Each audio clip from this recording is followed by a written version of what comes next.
Segundo Reis, capítulo 4.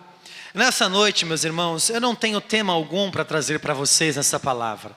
Essa palavra não tem tema. Eu quero ministrar para vocês com uma história bíblica que vai ensinar muito nosso coração. E as histórias que estão aqui descritas nesse livro, nessa biblioteca, ela tem poder de transformar nossa vida e de mudar nossa história. Então eu quero contar para você hoje a história de Eliseu e a sunamita.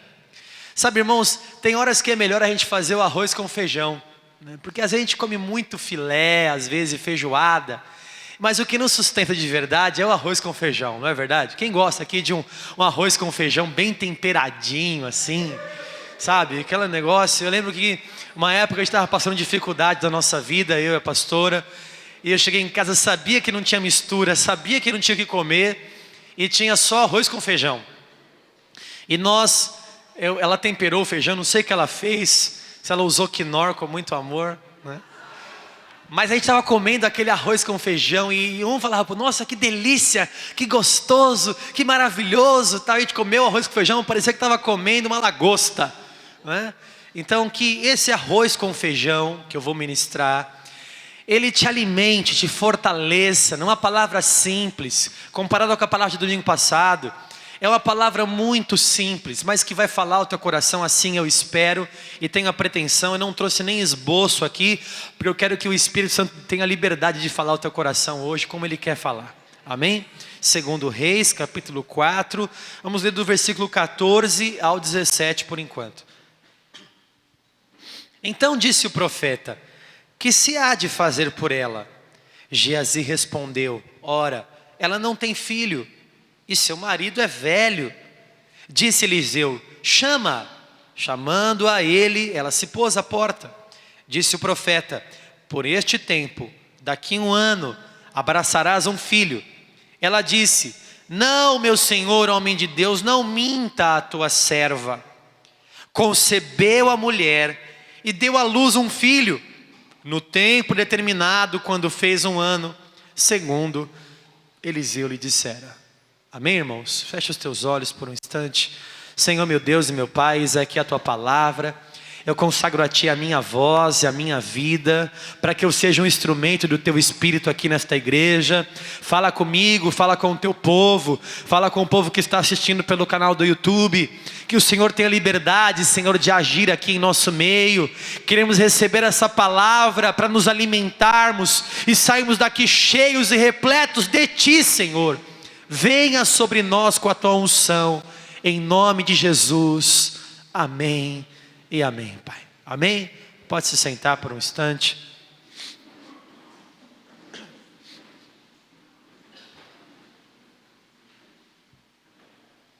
Nessa palavra, como eu falei para você, nessa palavra que eu vou ministrar ao teu coração, eu tenho certeza que Deus, Ele vai falar ao teu coração pelo menos algumas coisinhas que vão mexer com você e vão fazer de você uma pessoa um pouco mais confortada hoje à noite, pelo menos assim eu espero. Essa sunamita, que não tinha filhos, ela encontrou um profeta, como nós lemos agora há pouco na hora da oferta. Ela supriu o profeta com um quarto, ela supriu o profeta com uma cama, um candeeiro, com uma mesa. Ela supriu o profeta e o profeta lançou uma palavra sobre a vida dela. Mas o mais interessante é que quando ela lança aquela palavra sobre a vida dela, diz assim, olha, daqui 1 ano você vai abraçar um filho, daqui 1 ano você vai ter uma criança. Aquilo que você não tem, a partir de agora você vai ter. Aquilo que até hoje você sonhou, você vai ter agora. A hora que ele lança aquela palavra, ela não recebe a palavra que foi lançada sobre a vida dela. A hora que o profeta fala da palavra, a hora que o profeta lança uma palavra profética sobre a vida dela, olha, daqui 1 ano, você vai abraçar um filho. Ela não toma posse da palavra, quebrando aqui um paradigma também. Esse negócio de toma posse da palavra, toma posse, receba. Levanta a mão, abraça a palavra, põe no bolso. Você já viu isso? Eu já vi já. Pega a palavra, põe no bolso, põe no coração, engole. Ela tomou posse da palavra? Não. E Deus fez? Por quê? Porque a palavra de Deus não volta vazia. Independente de se você crê ou não, a palavra que é a palavra de Deus é uma palavra que não volta vazia. Se você tomou posse ou não tomou posse, irmãos. Aquela mulher recebeu uma palavra: olha, você vai abraçar um filho. E aí a gente percebe na frase dela a incredulidade dela, e percebe na frase dela o quanto ela estava ferida e machucada, porque ela diz assim: não, homem de Deus, não mintas a tua serva. Ela chamou o profeta de mentiroso, na cara dura. E Eliseu não era flor que se cheirava não, irmãos. Eu estava falando hoje pela manhã, ontem minhas filhas pediram para eu contar uma história para dormir, né? Ela: pai, conta uma história para dormir. Aí eu pensei e falei: hoje eu vou contar a história de Eliseu para vocês. Ela: como é que é essa história? Eu falei: olha, chamaram ele de calvo, e ele amaldiçoou aquelas pessoas, saiu uma ursa de trás da moita e arrebentou com as pessoas. Isso era para dormir. As crianças, era uma história de ninar, né? E elas: como assim, pai? Isso estraçalhou, comeu eles tudo. Calvo. Ela: o que é calvo? Aí eu fui explicar o que era calvo. Falei: quase igual o seu pai, filha. Que já tem umas entradas aqui, um aeroporto, não é? Eliseu, todo carinhoso, ainda falou com ela, mas ela chegou para Eliseu e falou: não mintas a tua serva. Irmãos, a incredulidade, ela tem algumas amigas, e a fé tem algumas inimigas, alguns inimigos da fé. O inimigo tão cruel da fé é chamado de tempo. O tempo passa, o tempo voa, e a poupança Bamerindos continua. Eu não podia perder a piada, irmãos, essa foi demais. O tempo passa e a nossa vida vai perdendo o gás. A nossa fé vai esmorecendo. O tempo é um inimigo cruel para a nossa fé. Porque talvez você está aqui nesta noite e já passou muito tempo como aquela viúva, como aquela sunamita, não era viúva nada, como aquela mulher. Aquela mulher passou muito tempo e ela estava já incrédula que alguma coisa aconteceria na vida dela. Quantas vezes você, porque já passou tanto tempo, você já não acredita mais, achando que nem Deus é poderoso para fazer. Aliás, achando que Ele é poderoso para fazer, mas não achando que Ele vai fazer. Não, Deus é poderoso? Deus é. Ele vai fazer? Já não sei. Aliás, eu não acredito mais, que eu já orei tanto. Você já imagina o quanto que essa mulher já orou para engravidar? O quanto que essa pessoa, ela pediu para Deus, sendo uma mulher de Deus, para ela ter um filho. Isso na Bíblia é tão comum, irmãos. Mulheres estéreis, como Ana, que orou a Deus e Deus abriu a madre dela, como Rebeca, como Raquel. E Sara então. Sara, quando chegou um anjo para falar com ela e com o seu marido, falou: olha, você vai ter um filho, porque Abraão ele tinha recebido uma promessa, que ele ia ter um filho, que ele ia ser pai de multidões. Aí ele chega para Deus e diz assim: Senhor, o meu herdeiro vai ser o servo Eliezer, esse Damasceno. Deus carinhosamente vem para Abraão e diz assim: não, Abraão, vai ser um descendente teu, que vai ser o teu herdeiro, nascido de você e da tua esposa. Capítulos depois vem o anjo do Senhor falar com Abraão e dizer assim: olha, você vai ter um filho. Abraão já com 100 anos, Sara com 90, não era brincadeira não, irmão, não tinha Viagra naquela época. A palavra fala que o corpo de Abraão já estava amortecido. A palavra fala que ele creu contra a esperança. Irmãos, o que é isso? O que é crer contra a esperança? É acreditar contra aquilo que ele esperava que aconteceria. Quando Sara ouve o anjo do Senhor falar, ela vai ter um filho, o que ela faz? Ela ri. E depois discute com o anjo ainda, o anjo fala assim: você riu. Ela fala: não ri nada. Ele fala: você riu sim, que eu vi. Olha, coisa de mulher, irmão, ficar discutindo com o anjo, entendeu? Ficar discutindo com o anjo do Senhor. O anjo vem e fala: você vai ter um filho. Ela: você riu, eu não ri nada. Não, tá bom, vai, você não riu. Aquela mulher talvez passou tanto tempo que o tempo foi um inimigo da fé dela. Ela não acreditava mais. Eu não sei se você nesta noite está já há muito tempo orando por uma coisa, pedindo a Deus, mas não deixe o tempo acabar com a sua fé, meu querido. Porque o Deus que nós temos não tarda e nem falha. O Deus que nós servimos não dorme. O Deus que nós cremos, Ele derrama a sua bênção no tempo certo. E a Bíblia que nós lemos aqui foi no tempo determinado por Deus. No tempo que ela teria que ser abençoada. No tempo que Deus escolheu, Abraão esperou 25 anos. Caleb esperou 45 anos. Quanto tempo você está disposto a esperar com fé em Deus, que Ele fará um milagre? Cantamos aqui um louvor de uma mulher que esperou 12 anos. Há na Bíblia um homem que esperou em João 5, 38 anos.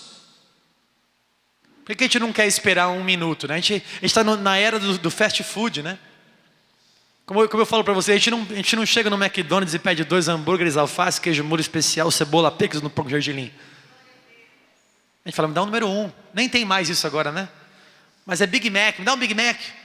A gente não fala leite condensado, caramelizado com flocos crocantes, coberto com um delicioso chocolate Nestlé. A gente fala, me dá um choquito. Essa é nova, né? Essa vocês não acreditavam que eu sabia. Quem é da época do choquito? Está lembrando agora? Ai, bispo, que revelação. Eu sei. A gente quer muito rápido as coisas. A gente quer estalar o dedo como se Deus fosse o gênio da lâmpada. Faz. Ainda assim, faz agora, eu determino. Deus fala, você determina o quê? Quem determina sou eu. O tempo certo eu que dou, na minha hora, no meu tempo, na maneira mais perfeita, eu que estou mandando. Um outro inimigo da fé também é a circunstância. Que muitas vezes tende, mostrando que tudo está errado. O marido dela já era velho. O marido de Sara já tinha o corpo amortecido. Você olha para a situação e você fala assim, daqui não vai sair nada. Meu Deus do céu. Porque quando está no fundo do poço, meus irmãos, você não vê saída se não olhar para cima. Porque no fundo do poço você olha e você fala, é poço, é poço, é poço. Você olha mais para baixo, é mais fundo do poço. Parece que o negócio vai afundar cada vez mais. Então você olha para a sua família e você fala assim, meu Deus do céu, tem misericórdia da minha vida, Pai. Você olha para o seu trabalho, para o seu patrão, Jesus, as circunstâncias ao redor de você prejudicam a tua fé. E quando nós olhamos com os olhos da carne aquilo que está acontecendo, e não olhamos com os olhos da fé aquilo que pode acontecer, eu posso perder a minha fé. Começar a andar por aquilo que eu vejo e não por aquilo que eu creio. Ela olhava para o marido, e com todo o dinheiro que ela tinha, ela sabia que ninguém ia poder resolver o problema dela. O dinheiro não resolveria, o marido já estava velho, ela não tinha filhos, nem quarto ela tinha para colocar o seu filho. A situação e aquilo que ela via com os olhos da carne mostravam que realmente ia dar errado. Mas o profeta veio com uma palavra e disse para ela que tudo ia dar certo. Talvez os seus olhos estão mostrando coisas que parecem que vão dar errado. Mas se você olhar talvez com os olhos da fé, e você olhar com a ótica de Deus, você vai ver que muita coisa vai dar certo, irmãos. Muita coisa vai dar certo. Coisa que você imagina que vai dar errado. Sabe, às vezes a gente se preocupa com coisas que talvez não deveria se preocupar. Uma vez eu li uma estatística que diz 100% das preocupações que nós temos, só 20% nós deveríamos realmente nos preocupar. Porque as outras 80% a gente não deveria se preocupar. E essas coisas acabam com a nossa fé. Essas coisas acabam com a nossa comunhão com Deus. Aquela mulher já não acreditava mais. Eliseu falou, você vai ter um filho sim. Versículo 17, ela concebeu. Ela deu à luz no tempo determinado, quando fez 1 ano segundo a palavra de Deus. Irmãos, não fique alheio às palavras que são lançadas aqui do altar. Porque nenhuma palavra de Deus volta vazia, mas cumpre aquilo que lhe apraz e prospera naquilo que ele a designou. A palavra de Deus, quando é lançada, ela realiza, ela é criadora. Deus fala e acontece. Ele fala, haja luz, e houve luz. A palavra de Deus é criadora, Deus falou, já aconteceu. O homem tem que falar e fazer. Por exemplo, você fala assim, eu vou acordar cedo amanhã. Aí você tem que fazer, você tem que acordar. Você fala e não basta só falar. Agora Deus basta só falar. Ele já fez, a hora que Ele fala está falado. A hora que Ele fala já aconteceu. Aí vamos adiante nessa história, porque Deus vai falar algumas coisas conosco nessa noite. Versículo 18, tendo crescido o menino, saiu certo dia a ter com seu pai, que estava com os segadores. Disse a seu pai, ai, a minha cabeça. Então o pai disse ao seu moço, leva-o à sua mãe. Mania que a gente tem de passar a bola para os outros, né? Tá lá com o pai trabalhando, aí ele fala, leva para a mãe dele. Manda a mãe dele se virar com isso. Passando a bola. Ele o tomou, o moço tomou, o levou à sua mãe, sobre cujos joelhos ficou sentado até o meio-dia e... Meu Deus, o menino morreu. O menino morreu. Aí vem aí nossa cabeça fica cafusa, como dizia um amigo meu. Aí vem uma confusão na minha cabeça. A gente não consegue entender um paradigma. Como que uma coisa que é de Deus dá errado? Como que uma coisa que foi Deus que deu, agora não está dando mais? A gente não consegue entender, meu Deus, não, mas esse emprego foi Deus que me deu. Ele deu, mas agora Ele está tirando também. Ai não, mas esse namoro foi Deus que me deu. Deus mandou você namorar, agora está mandando você separar. Ou Ele mandou você separar e agora está mandando você voltar, porque Deus pode mudar a hora que Ele quiser mudar. O que a gente não consegue entender é como que uma coisa que foi Deus que deu, está dando errado. Não, Deus mandou entrar nessa empresa, mas agora está mandando você sair. Deus mandou eu sair, agora está mandando você voltar. É Ele que fala, é Ele que manda, e as coisas são dEle. A gente fica pensando assim, poxa, mas isso aqui foi, esse carro foi Deus que me deu, por que eu bati o carro? Por que eu perdi ele? Mas esse talão de cheque foi Deus que me deu. Mas esse cartão de crédito foi Deus que me deu. E o diabo te deu a fatura. Mas essas coisas, porque se Deus me deu, por que Ele morre? Aí vai aquela frase, né? Deus escreve certo por linhas tortas. Não, Deus escreve certo por linhas certas. A gente acha que só porque Deus deu, só porque veio das mãos dEle, está tudo certo. E nem sempre é assim, meu irmão. O menino morreu de morte morrida, matada. Matada não, morrida mesmo, né? Morreu, talvez uma insolação, talvez um AVC, um aneurisma, não sei, uma dor de cabeça, no sol trabalhando. Morreu, o menino morreu. Nos braços daquela mulher. Versículo 21. Presta atenção, irmãos. Subiu ela e o deitou sobre a cama de quem? Do homem de Deus. Quem construiu isso aqui? Quem deu essa cama? Ela. Fechou a porta e saiu. Olha, para um pouquinho aqui, irmãos, eu vou te dizer uma coisa. É tão maravilhoso ter um lugar de refúgio. É tão maravilhoso encontrar em Jesus o nosso lugar de refúgio, irmãos. Um quarto para depositar nossa família, nossas esperanças, nossas ansiedades, nossas lutas. É tão bom ter um lugar, irmãos, para poder derramar a nossa vida, confessar nossos pecados. É tão bom ter um quarto e fechar a porta e falar com Ele. Ontem à noite eu estava na minha cama e eu fui falar com Deus a sinceridade do meu coração. Pai, eu quero uma palavra amanhã. E eu estava assim, sentindo falta de uma inspiração para ministrar para vocês hoje aqui, hoje pela manhã, como eu já ministrei. E eu comecei a orar, e de repente eu estava chorando já diante de Deus, dizendo assim: Senhor, eu sou tão fraco sem Ti. Se não for a Tua presença na minha vida, o que eu vou falar amanhã? Eu sou tão vazio, eu não tenho nada de mim mesmo para falar.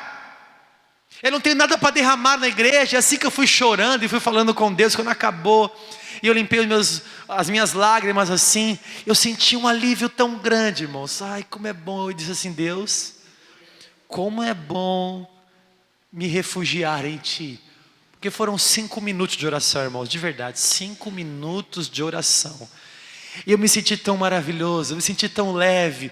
E Deus falou comigo naquela hora: fala isso para eles, prega isso para eles.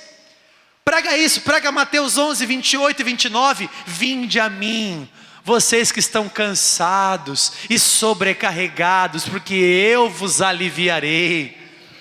Aprendei de mim, que sou manso e humilde, tomai o meu fardo que é leve, e achareis descanso para a vossa alma. É tão bom ter um quarto. Aquela mulher, ela tinha um lugar para levar o filho dela. É tão bom ter uma igreja, uma célula, um grupo familiar, de pessoas que se amam, que pessoas que se reúnem. Olha, irmão, vou te dizer uma coisa: só quando o calo apertar, você vai ver talvez como é bom ter uma igreja, irmãos. No encontro que fizemos aqui dos novos membros, os antigos membros contando testemunhos aqui, de como foram abraçados pela igreja no momento da dificuldade. Só quando a gente perde alguém, quando está doente, quando está sem dinheiro, que a gente vê o poder de uma família da fé. Que a gente vê o poder de Jesus nos abraçando. Aquela mulher levou aquela criança para aquele quarto. Você precisa encontrar um quarto na sua vida espiritual. Você precisa encontrar um quarto na sua casa. Você precisa encontrar um quarto no seu coração, para você falar com Deus. E aí Ele faz um convite para você. Olha Jesus falando: venha a mim, vinde a mim.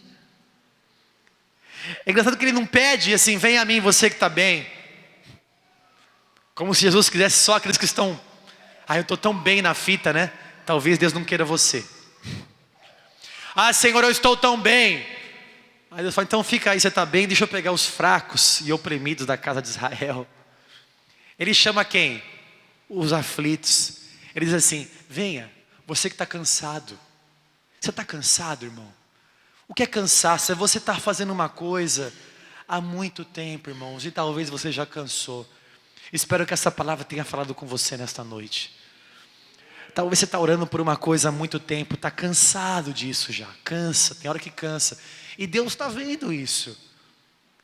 Você não precisa ficar então: eu não poderia estar cansado. Talvez você está cansado da igreja, está cansado do ministério, está cansado da sua família, está cansado do seu trabalho. Eu sei que você vai trabalhar, mas você está cansado.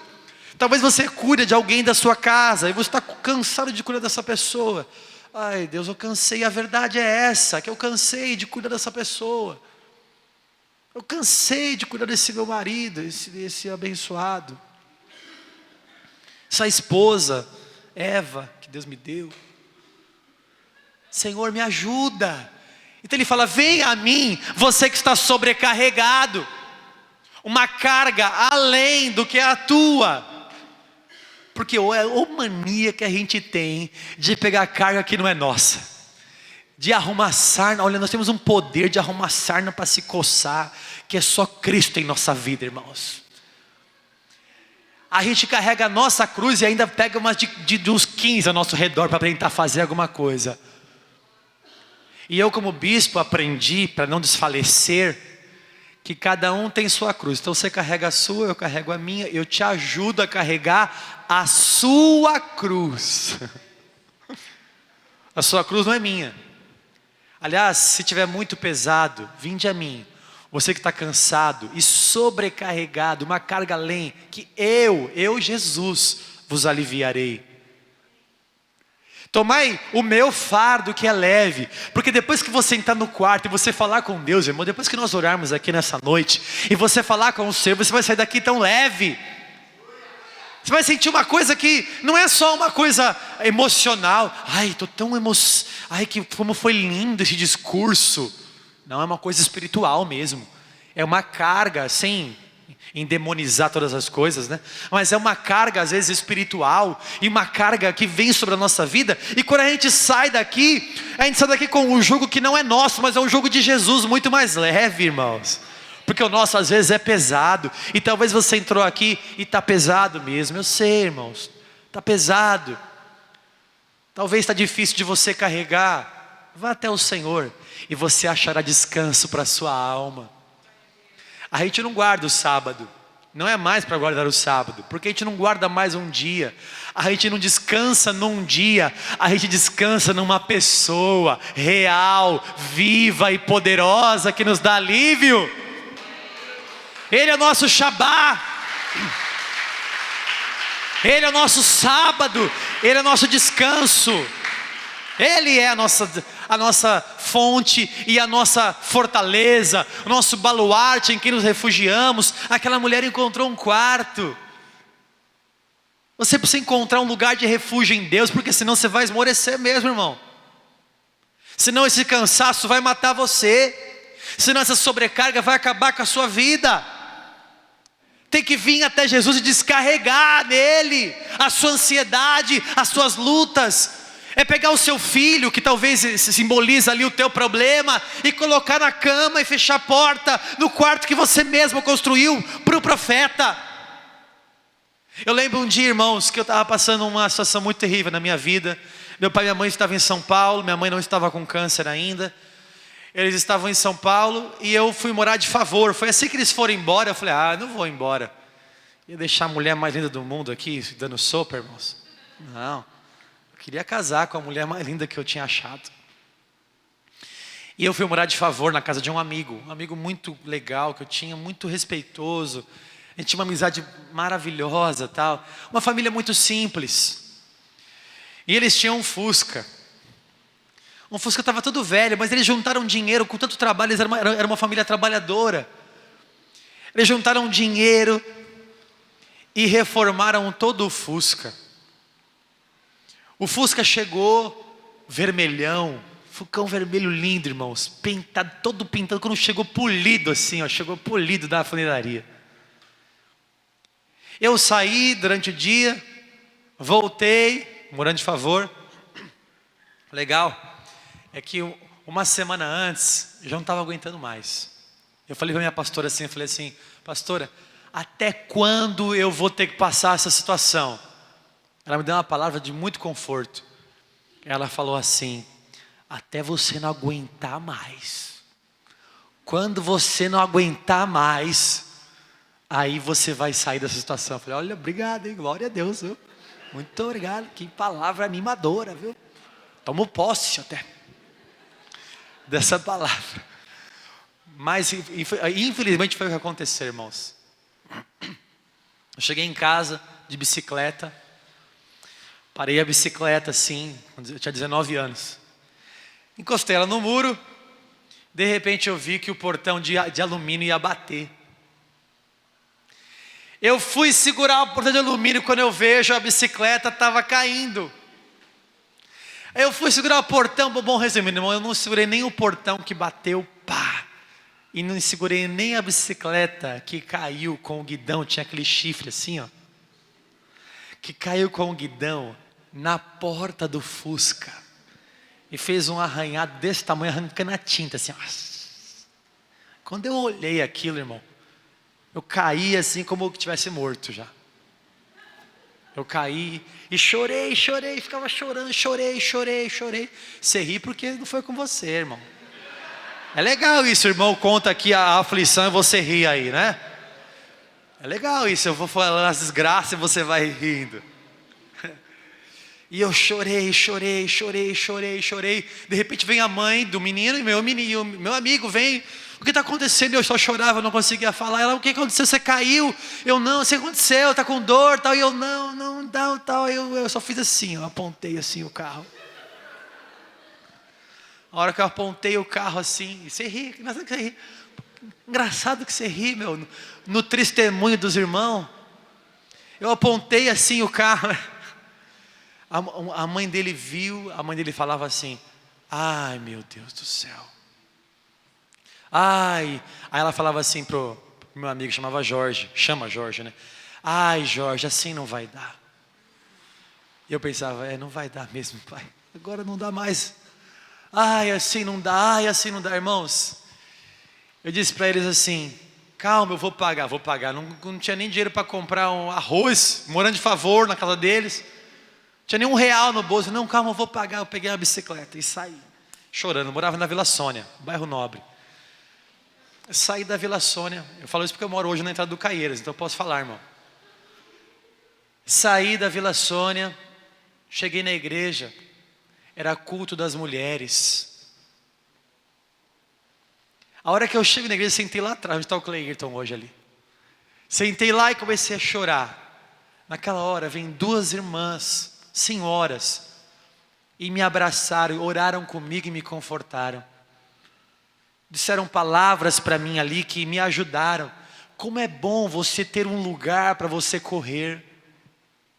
Como é bom você ter um lugar para você se refugiar.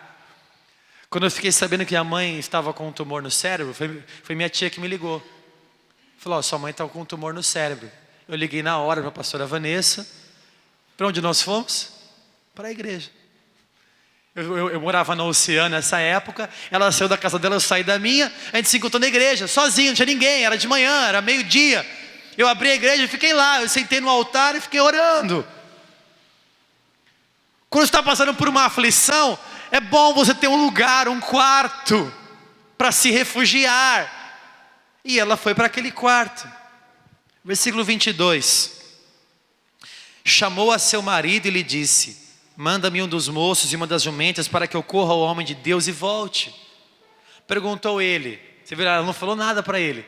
O filho estava morto, o cara não sabia e ela ficou quieta. Sabedoria, fale apenas com pessoas que vão entender o que você está falando.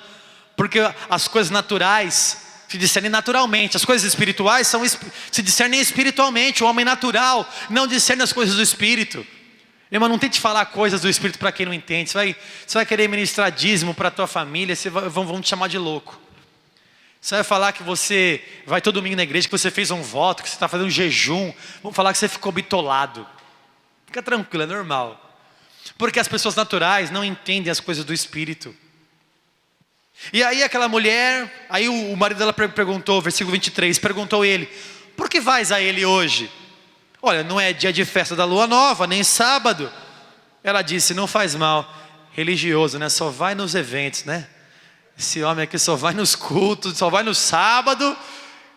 Talvez aquele crente que só vai de domingo, não sei se é você. Ai, só vai na... Eu estou falando porque para mim não basta, irmão. Só no domingo não basta. Eu tenho que ler a palavra na segunda. Eu tenho que orar e clamar a Deus na terça. Eu tenho que assistir um culto na quarta. Eu tenho que pregar de novo na quinta. Eu tenho que fazer. Eu não consigo esperar até a outra semana para de novo. Não dá. Eu tenho que ter uma comunhão com Deus durante a semana também.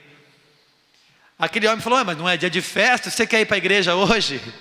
Ela falou, não faz mal não. Versículo 24. Então fez ela albardar a jumenta, e disse ao moço, guia e anda, não te detenhas no caminhar, senão quando eu te disser. Partiu ela, pois, e foi ter com o homem de Deus ao Monte Carmelo. Vendo-a de longe, o homem de Deus disse a Geazi, seu moço, eis aí a sunamita, corre ao seu encontro e diz-lhe, vai tudo bem contigo, com teu marido, com o menino? E ela respondeu a Geazi, tudo bem. Aqui vai um ensino. O Eliseu viu a mulher chegando e falou, ô Geazi, é a sunamita, corre ao encontro dela e pergunta se vai tudo bem. Que para ela vir até mim, o negócio está engrossando. Geralmente é assim, quando eu toco o meu telefone, a pessoa fala assim, bispo, preciso falar com você, meu irmão, dá um frio na espinha que você não tem ideia. Se a mulher estava indo até o profeta, porque ninguém chama o pastor, ô bispo, vamos sair para passear, ninguém fala isso não. Quando eu falo, preciso falar com você, se prepara, irmão. O negócio é sério. Ela chegando até o profeta, falou assim, vai lá e pergunta para ela, vai tudo bem? Com você, com o teu marido, com o menino? Ele chegou, e aí? Vai tudo bem? O que ela respondeu? Tudo vai bem. E não estava tudo bem, o menino estava morto, meu. Mas ela responde, tudo vai bem? Para ensinar para nós um outro segredo. Não fica abrindo a sua vida para todo mundo, para quem não vai resolver seu problema. A gente tem um costume também de ficar abrindo nossos tesouros. E antes de quem tem que saber, você já contou para 20. Antes de você falar com Deus, seu problema, você já vai ligando para, olha, sabe o que está acontecendo comigo? Aí sabe o que eu estou passando? Sabe o que está acontecendo na minha vida? Aí quando eu chego na igreja, quando eu estou sabendo, já tem uns 50 sabendo já o que está acontecendo com você. Você já abriu, já quis falar para todo mundo como você está passando essa situação. Todo mundo. Aí você põe no Facebook, estou tão arrasado. Isso é mais a mulheres, né? Eu estou arrasada. Aí coloca aquela carinha, se sentindo arrasada. Com que sentido você faz isso, meu irmão, colocando isso no Facebook? Para 500 amigos, 1.000, 1.500, 2.000 amigos que você tem lá. Com que sentido você coloca, ai, minha vida acabou.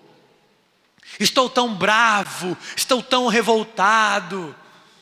Ai, por que você faz isso? Para as pessoas sentirem dó de você? Para chegarem até você e aí colocarem embaixo, o que aconteceu, querido? Você já viu isso? O que aconteceu, fulano? O que aconteceu? Conta. Ai, nem vou falar mais. Olha, irmãos. E aí a pessoa não fala, aí vem um monte de comentário, o que aconteceu, fulano? O que aconteceu, ciclano? O que aconteceu, Beltrano? O que aconteceu? E ele lá, se sentindo realizado. Está todo mundo ao meu redor, perguntando como eu estou. Eu já nem pergunto nada, eu já ligo, aconteceu alguma coisa aí? Quer que ora? Quer que expulsa? É demônio? O que é? Na verdade, irmãos, nós temos que chorar aos pés daquele que vai resolver nossa vida mesmo. Eu tenho que aprender a falar com Deus, em vez de ficar falando com um monte de homem. Geazi falou, tá tudo bem? Tá tudo bem, irmão. E não estava. Eu vou me confessar para o homem de Deus. Eu vou falar com quem realmente tem alguma coisa para fazer na minha vida. Eu não vou ficar falando para todo mundo, que às vezes tem pessoa que não tem nada para me aconselhar, não tem nada para me dar, vai me falar um monte de baboseira. E aí, irmãos, versículo 27, chegando ela, pois, ao homem de Deus, ao monte, abraçou-lhe os pés. Então se chegou Geazi para arrancá-la, mas o homem de Deus lhe disse, deixa, porque a sua alma está em amargura, e o Senhor mo encobriu e não mo manifestou. Disse ela fala para o profeta, pedi eu ao Senhor algum filho? Não disse eu, não me enganes. Eu não falei, eu pedi alguma coisa. Aí chega aquela hora que a gente está em crise, irmãos, porque não vem falar que a gente não entra em crise, que geralmente o cristão entra em crise. Tem uns que entram em crises maiores, que se rendem à crise. Ela começou a questionar a Deus agora, e a questionar o profeta, eu pedi alguma coisa? Eu pedi um filho por acaso? Eu pedi esse milagre? Eu pedi essa bênção? Eu pedi esse ministério? Eu pedi esse chamado? Olha como é que eu estou agora. E a gente entra às vezes em crises, em parafusos, que a gente começa a falar frases que não deveria ter falado, e fazer coisas que não deveriam ser feitas. Ela diz assim, pedi eu ao Senhor algum filho? Não disse eu, não me enganes. Você está me enganando? Disse o profeta a Geazi, cinge os lombos, toma o meu bordão contigo e vai. Se encontrares alguém, não o saúdes, e se alguém te saudar, não lhe respondas. Põe o meu bordão sobre o rosto do menino. Porém disse a mãe do menino, tão certo como vive o Senhor e vive a tua alma, não te deixarei. Então Eliseu se levantou e a seguiu. Geazi passou adiante deles, porque era mais jovem, correu, e pôs o bordão sobre o rosto do menino, porém não houve nele voz, nem sinal de vida. Então voltou a encontrar-se com Eliseu e lhe deu aviso e disse, o menino não despertou. Irmãos, eu fico imaginando a cena, porque não sei se você já viu uma criança morta. A gente lendo aqui, a gente não consegue entender a gravidade do problema. Eu já vi uma criança morta, inclusive parente de uma irmã da sede. O apóstolo quis orar na criança, no Tiaguinho, 5 anos, morreu afogado aqui no Flórida.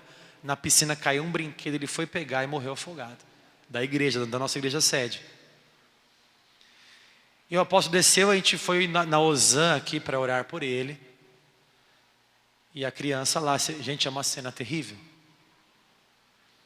ver uma criança ali orar por ressurreição e não ver voz daquela criança. E oramos por ressurreição daquela criança, porque eu creio que o Espírito de Deus ainda age sobre nós com poder. O menino não levantou, mas nós fizemos pelo menos aquilo que nós cremos em fazer.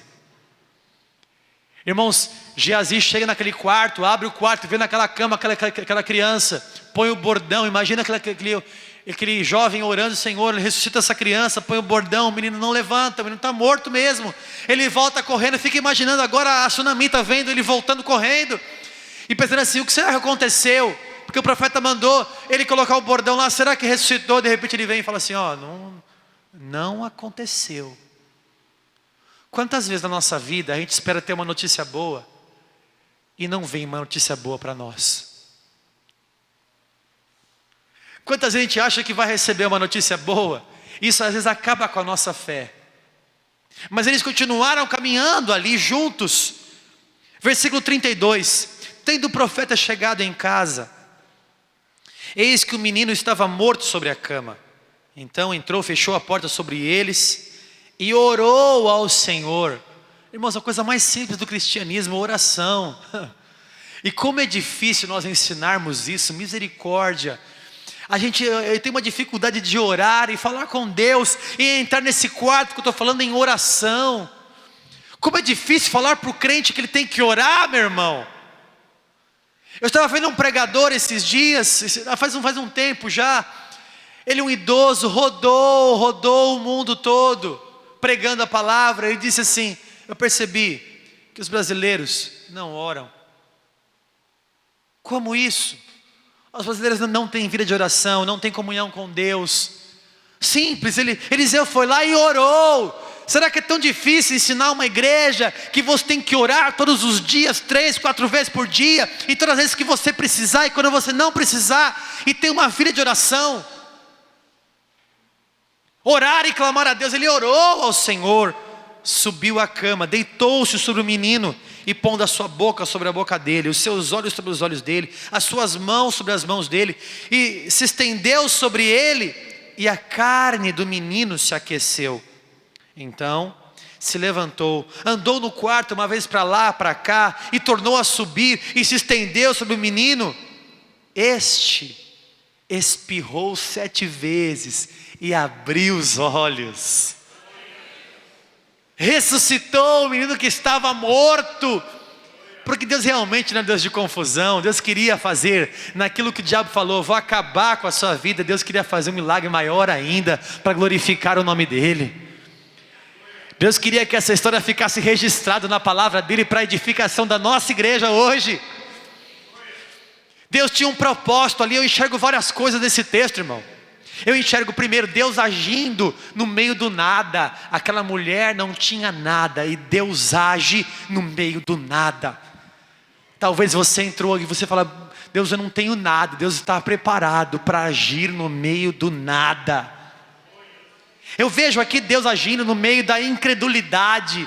Talvez você fale assim nessa noite: eu não tenho fé para orar a Deus. O bispo está falando, mas eu estou tão morto por dentro, eu estou tão acabado por dentro. Eu vejo um Deus agindo acima da incredulidade, mesmo quando não há mais forças para orar. Eu vejo Deus agindo numa situação adversa, numa morte, numa situação terrível, numa cena catastrófica. Deus vai lá e põe a mão e transforma a maldição em bênção. Então chamou Geazi e disse: chama a Sunamita. Eu fico imaginando essa cena também. Sunamita, ele está te chamando lá dentro. Você vai entrar para encontrar o quê? Você deixou um menino morto lá. Olha, ele está te chamando. Aí ele entra. A hora que ela entra ali, ele a chamou, e apresentando-se ela ao profeta, este lhe disse: toma teu filho. Ela entrou, lançou-se aos pés dele, gratidão de uma mulher, e prostrou-se em terra, tomou o seu filho e saiu, irmãos.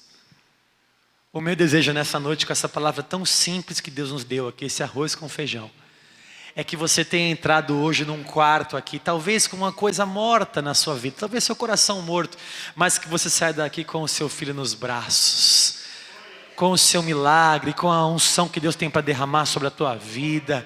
Que você saia daqui hoje cheio, porque Deus é especialista em agir no meio do nada. Deus é especialista em agir no meio do caos. Deus quer transformar a maldição em bênção. Encontra este quarto nesta noite, irmãos. Encontra este profeta que é o profeta de Deus essa noite, Jesus de Nazaré. Encontra esta pessoa, vá orar a Deus, vá falar com o Senhor, e você vai encontrar paz para a sua alma. Você vai encontrar paz para os seus caminhos. Entrega o teu caminho ao Senhor, confia nele, meu irmão. Essa palavra de Deus para você hoje é conforto mesmo. Tem hora que ele vem com a cajadada. Aliás, é difícil pregarmos aqui uma palavra que não é uma cajadada, né? Mas hoje Deus foi tão gracioso conosco, que nos deu a palavra de consolo. Confia nele, irmão. Eu vejo uma mulher aqui que confiava no Deus daquele profeta. Quando o filho morreu, ela falou: eu vou atrás desse profeta. Está com dificuldade? Vai atrás do profeta de Israel. Vamos atrás dele hoje. E eu sei que ele vai agir na nossa vida aqui em nome de Jesus. Amém?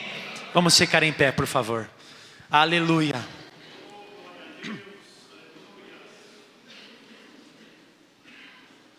Aleluia. Em nome de Jesus, levante as suas mãos ao Senhor. O Senhor fala para você: vinde a mim, você que está cansado, sobrecarregado. Eu sei, às vezes dá vontade de desistir, dá vontade de morrer. Essa é a verdade. Tem pessoas aqui com desejo de suicídio, e o Senhor me revela agora. Há pessoas aqui com desejo de largar tudo. Eu queria ir embora, eu queria para outro estado, porque quem sabe, ou até para outro país, para eu poder mudar a minha vida. Na verdade você está sobrecarregado e você quer fugir do problema. Na verdade você está aflito, está cansado. Você precisa encontrar o teu sábado. Você precisa encontrar o seu descanso. Você precisa encontrar Jesus de Nazaré. Você precisa encontrar o Senhor, e Ele vai dar descanso para a sua alma. Ele vai dar descanso para a sua alma. Ele vai dar descanso para a sua alma. Comece a orar, meu irmão. Comece a orar, Ele vai te renovar nessa noite. Comece a orar e Ele vai te renovar nessa noite. Vem nos renovar, Senhor. Há pessoas aqui, ó Deus, que precisam ser renovadas, porque o cansaço nos toma, porque a incredulidade nos toma, porque as coisas desse mundo nos sobrecarregam. Mas nós temos uma igreja, nós temos um lugar de comunhão contigo, nós somos cheios do seu Santo Espírito. Jesus, Tu és a nossa fortaleza, Tu és o nosso refúgio, o nosso baluarte. Em Ti nós encontramos descanso. Dá descanso para algumas pessoas aqui, Pai, que estão precisando ser transformadas, renovadas, cheias. Oh Jesus, o Senhor tem total acesso ao nosso coração. Há pessoas que estão chorando hoje aqui, Pai, talvez como aquela sunamita, porque estão aflitas. Pessoas aflitas, transtornadas com a situação.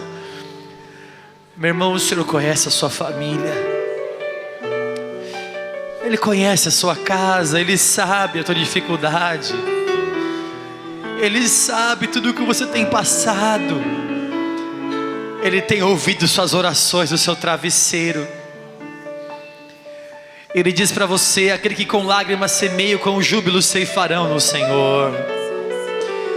O choro pode durar uma noite, mas a alegria do Senhor vem ao amanhecer. Oh Deus, como eu te amo, porque eu sei que o Senhor tem cuidado de nós. O Senhor tem nos guardado, nos levantado. A tua mão forte tem nos guiado todos os dias. Até aqui o Senhor nos ajudou, ó Deus. Comece a orar, igreja. Você acha o teu quarto agora. Fale com Deus você. Fale para Deus. Não tenha vergonha de se refugiar nele. Confesse o seu cansaço. Confesse a Deus o seu desespero. Fale para Deus o que você não tem. Fale o que você quer de Deus. Oh Senhor, nós entramos na tua presença, Pai. Eu encontro em ti o meu refúgio. Eu encontro em ti a minha fortaleza, Senhor. Deus da minha vida, Deus que eu amo, Deus que me escolheu no Senhor. Nós nos refugiamos. Está aqui a tua igreja que se refugia em ti, que tem vida de oração, que entra na tua presença santa. Jesus, entramos em tua presença. Entramos em tua presença santa e gloriosa nesta noite.